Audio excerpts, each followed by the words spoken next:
𝓼𝓲𝓪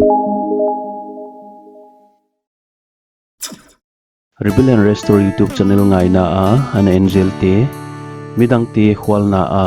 sir thi banga ana sir son gel te ting ting tunga masana ki pa thu ka hon gen ahi tuni in tulaya 80 laka hong ki thang thak eastern lightning kichi the church of almighty god cha 𝓭𝓲𝓭 waite gindan to kisai sut khom som hi heite bang chi bang hong ki pan kwate hi wa banging ta u hiam eiten bangjia ka hiai te cult hiu kichi hiam chi te sut khom ni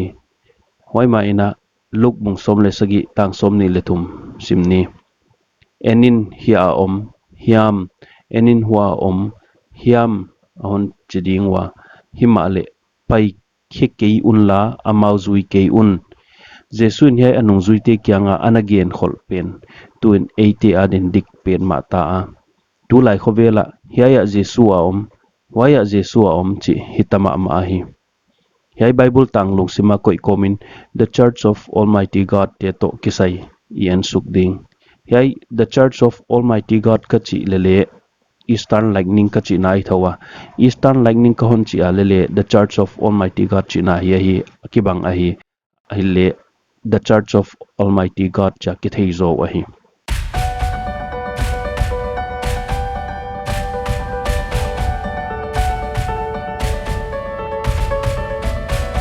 Hey, the Church of Almighty God ahile 1991 kum China pathong ki pan hia ahia tu in khovel gam tuam tuama kithi dal ta uhi tu ni changin member krol khat lam phata dinguna ginta khwaya hei kha alogo ahi Christian Research Institute te gendan in China Henan province khopi khat Jiangzhou kichina ompasal khat amin 𝓭𝓲𝓰 hei pen police te na alimdana akoi u ahia physics teacher akichi ahi hei pan pathiana pan thei sangna nga thei sangna anga ahile jesu pen hongpai king non ta Chinese numei yang jiangbin hongpai non ahi chi hi hei kha Chinese police ten yang jiangbin limlak dana akoi khia ko ahia adigle diglobel ka thei kia the church of almighty god in mite mu dia alim akoi khollo jagun 80 dia sui khiak but ding hi khollo ahi waya pat hiai jiangbin pen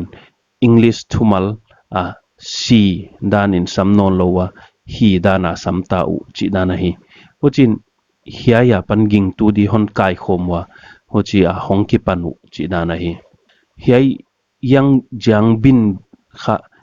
deng le achiwa lightning deng chi dan khonga le ki thei ahi kum sang khat zakwa som kwa le khat laka China na sephon pana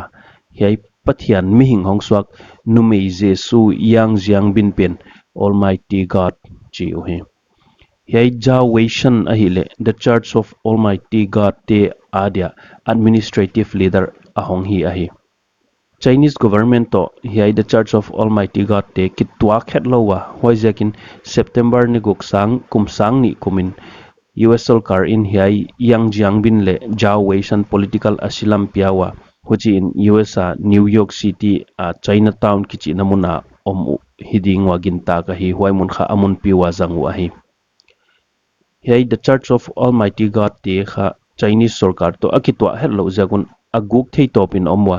sapto member te na san amin takwa kithei to hollo in min lem khong lel kitheu chi dan hi hocha police ten khat amat khak chang wale adang te zon khiak bai hello chi dan hi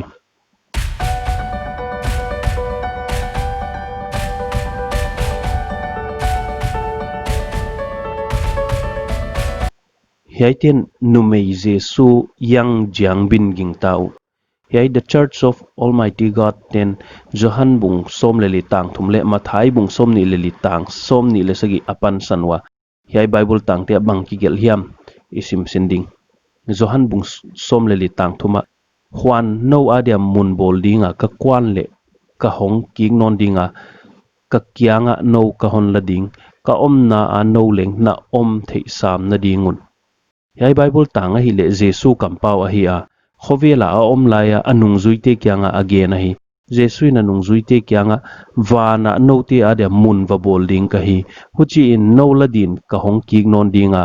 no ka hon la dia ka kyanga sam ding na hi u achi na a hi mathai bung som ni le li tang som ni le sagia hi chin ki gela kol phia swa lam a hong ki pata tum lam tan a atan wak bangin mi hing tapa a hong pai non na huchi bang a hi ding a hi. The Church of Almighty God ten hiai Bible tangte pansanwa amau bel hichi in letui Jesu hong pai non changa swa lama hong pai ding a hi chiwa Jesu pen hong pai non hinta a nume yang jiang bin a hong pai non hita a hi mathai bung som ni leli tang som ni le sagia Jesu in a hong pai non changa swa lama hong pai non ding a hi dan again banga China a hong pai non hi a hi chiu hi mathai bung som ni le li tang som ni le sagi na a hi le Jesuin a hong pai non di dan again na a hi a hong pai non changa kol phia ma banga hong pai gui ding a hi dan again na a hi so lama hong pai ding a chi na hi zen zen lo a hi amau gin dan in Jesu pen hong pai non ta a mi hing te hon dam ding hi siang tho ding le mi hing te a dia vai hom ding a hong pai hin ta a hi chi u hi Jesu hong pai hit to kitonin he pi na hun beita chiwa tu hun pen amau gen dana the age of kingdom chiu he hun thum ging ta u hiai the church of almighty God ten hun thum in khenwa the age of law the age of grace the age of kingdom chiu he hiai the age of kingdom hi le sangkhat zakwa som kwa le khat kum a China a hong ki pan a hi chiu he hiai hun thuma a hen dung zui un pathianin le ahun tuam dung zuya min tuam tuam ne ya an sep dan leng tuam chia ta hi chiu hi the age of law huna pathian min Jehovah ahia hiai huna pathianin ami te dan pia in lam kai chiu hi the age of grace huna pathian min Jesu ahi chiwa hiai huna cross a kikil den in ami te hon tan chiu hi tu hun the age of kingdom a pathian min almighty God ahi chiwa hoi jaka hiai gindan zuite the church of almighty God kichi u hiding dan ahi hiai huna pathianin ami te hi siang thowa athu tungtonin vai hom na ne ya hiai huna he pina omnon lo hi chiu hi bible dang ne yu hiai te gindanin bible pen the age of grace hun a kizang ahia tu hun the age of kingdom hiai bible pen zattang non lo hi chiu hi amaute gindana tuhuna bible hi le numei Jesu yang jiang bin mama apana hong piang kya the word appears in the flesh ahi chiwa eite bible thuhun thakle thuhun loi ki gom pen jat tang non lo ahi chiu hi a bible tang pan sanu hiai hi johan bung som le guk tang som le ni le tang som le thum nakyang wa thugen ding tampi kanei laya hima le tu in zo na chintadi kei uhi hima le ama thutak kha ahong tun chiangin thutak ting ting a no ahon pi ding ama phwa to min thu again keidia azak peuma again zuding thil hong tung ding te leng no ahon theisak ding hi the church of almighty God ten hiai bible tang pansanwa Jesu in anung zuite kyanga again pen numei Jesu yang jiang bin ahi chiwa hiai yang jiang bin apan a hong piang the word appears in the flesh pen bible ding in pom uhi hiai johan bung som le guk tang som le ni le som le thuma Jesu thu gen na hi le kha siang tho again na ahia pentecost ni apat kha siang tho pia kini om tangewa hiai johan bung som le guk tang som le ni le tang som le thum pen yang jiang bin gen na hi zen zen lo ahi hiaitin the word appears in the flesh ban lai budang kisin sang nadia azat tiu ahi le hiaite hi utterances of Christ of the last days classic words from Almighty God selections of the words of Almighty God chite khonga hi the church of Almighty God te chok hot dam hiding chi u hi hiai the church of Almighty God te gindanin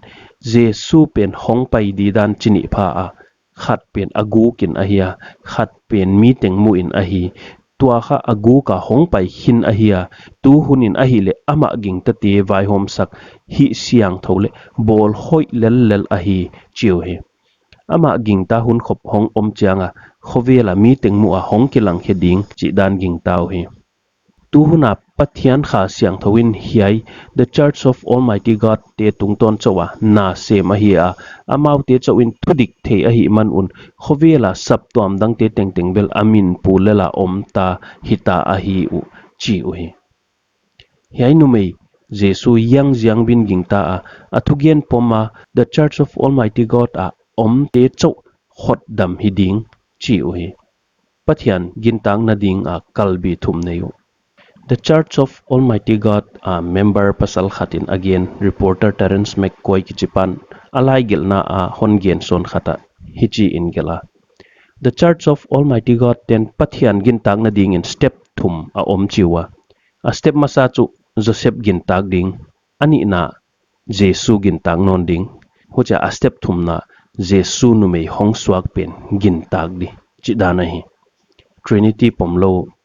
Hiai the Church of Almighty God ten Trinity pomlowa. Trinity ichi mite lungsima bol tom mai ahi ki na ahi a Trinity chi omlo ahi chi uhi. Hiai ten Trinity a explain danu Bible thu thei thu khollo te adia ginna ginta khwai bang hi. Ka veng changin pata uhwai ka sang mama chu Bible thu thei thu lo le Bible sim khollo te adia gintak bai lam mama dingin ka ginta ahi. Mihing te se nga in hienu the many elder sons hiai te khap pathiana pan a hong ki pan te hiai dan ten mi te vai hom sak soisa le ham siat thi na power nei u chi u he the age of the kingdom a nam te vai hom tu di te a hi u chi u he the many sons hiai te khami hial te ana hi wa hima le ki pak taka hiai nu mei jesu ana accept te a hi u chi u he hiai ten standards nga ta u chi wa hiai ten standards chi u kha bang chata gen na wa chi ken le ka thei ke hiai the many sons ten thei na chiang tak sia le pha thei na hoi tak kiniam hiang ngam na le pathian in na thuk tak nei te a hi u chi u he hiai ten anei teng u le atha le zung te u hiai nu mei jesu adin jang khevek u he the people khovel mi te hiai the Church of Almighty God te thugen zate huja hong piang thaka ten standards nga soma na sataka panlate ahiu chiwe the servants hiai the servants chi teu kha Jesu chau ging ta a hiai nu mei Jesu ging ta lo te again na u ahi hiai te kha setan ta te chiwa hiai ten the age of kingdom a tan nei lo ding u chi u hi hiai te asi changun hong piang king non dingwa huchi in ging tu le pathian sikha hoi tak hong hi dingu chi dan ging tau he atom na ti had dem chiwa hiai te na hi le numei jesu sin sang na te do dala numei jesu ging tangei lo di te a hiwa hucha meidi la pailu ta oma tang ton got na tuak di te a hiu chi he hiai eastern lightning the church of the almighty god ten eiloi hiai li na le nga nat category a hon koi u hiding da na hi en amawi olmo sanga amawi hon olmo zoma amau chu hiding ai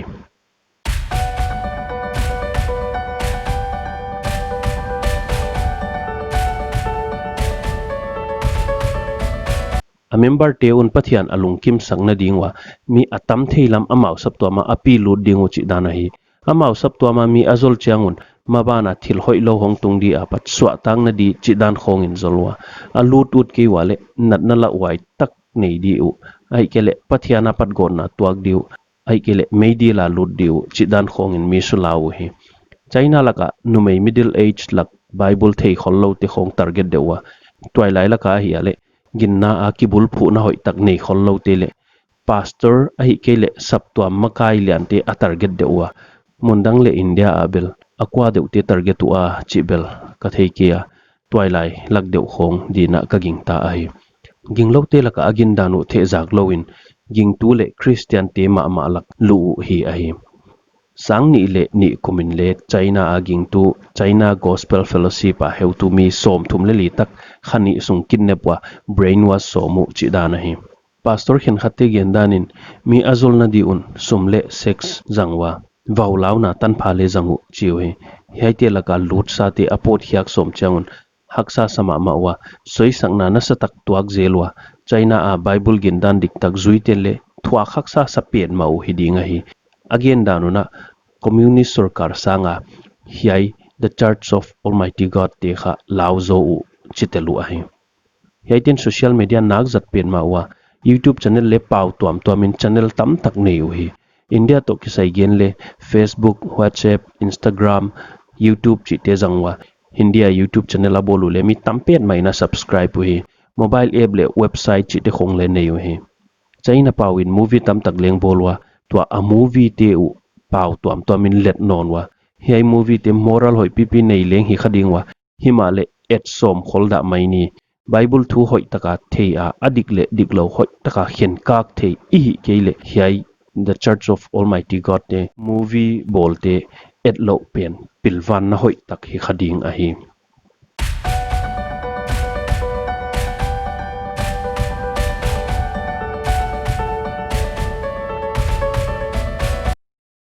asin sakna u Bible to kitwak lo hiai the church of almighty god te sin sakna te Bible to kitwak lo wa kikal a hi Jesu hot damna pomlo amau pol the church of almighty god a omlo te le numei Jesu yang jiang bin ging talo te hot dam hilo ding achi changun tang ton adia Calvary cross a Jesu tatna pen bang ma lo swawi adangen be non keilele hiai chawale hiai the church of almighty god te kha kal ahi danu chiang lo hinta ahi eschatology agin danu diklo Jesu hongpai non di dan le hunna nung to kisai Bible ki gen to amau gen ki kal hoi ma hi Trinity ging talo Trinity abom lo changun pathian ging talo chi na to ki bang himai a hi Bible pomlo kha siang tho hat kum ilai siang tho ging talo wa numei Jesu yang jiang bin gel lai bu agin tak jok changun bel hiai te Christian a hiu chi na ding omlo a hi hiai the church of almighty god te kal a hi danu ichet na din adang gen be non keilele hiai tengle hun lo hina hi kal a hiwa hiai te sin sakna te pathiana pan himong mong lo a hi Christian gin dan dik tak bang hi a Christian kal kich te bang chi thei tup di a ya chi to kisai thei be I ut ule hundanga characteristics of cults chi isut som ding tu in abul a I Bible tang simpen khat ve sim thak non le luk bung som le sagi tang som ni le thuma enin hia hiam enin hua hiam ahon chi dingwa himale pai hi ke unla amau zui ke un Jesu in hiai anung zui te kyanga anagen kholpen tu in eite laka hong tang tung hita a hi hiaya Jesu a hon chitawa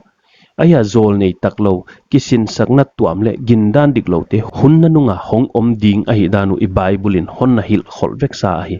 lamnang sakeni hiaite apan kiveng bit join itopa anangak ni atop na din hiai kon genuta tunia topa hongpai di bang hizen jan le nang lak to in na khadiam na hot dam na chiang hia Jesu tuak dingin naman taktang na hia unaw hiai dot nate ele anakidong to le deiwai isa hi hichidan video ina zel ule hiai channel subscribe nai lo ten ana subscribe unla midang te khwal na a hiai ishare son theile ki pa wai ma ding a hi entu te topan honwal zol chat hen ka ki pa ke